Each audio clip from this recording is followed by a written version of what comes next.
Hello everyone, today we will do frog position and how to stretch for that exercise. I will show you now some elements which you can do at home and stretch good. Let's stay with me and we will get working.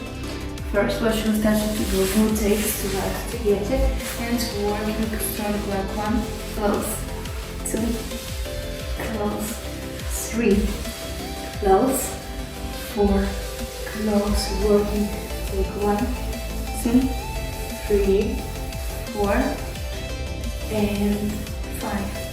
Okay, I will take from this position, working 1, 2, 3, 4, 5. Okay, let's work it here. 1, 2, 3, 4. Okay. I will take it in this side, and what we will do, we will now going in frog position, but not forget to do this exercise on another leg. Let's work and take 1, 2, 3, 4 and 5. Stay in this position, take two legs together and slide down. 1, 2, 3, 4, 5. Guys, thank you so much for watching. I will hope that you like it, subscribe and take some likes. And going to watch my other videos with stretching. Bye bye.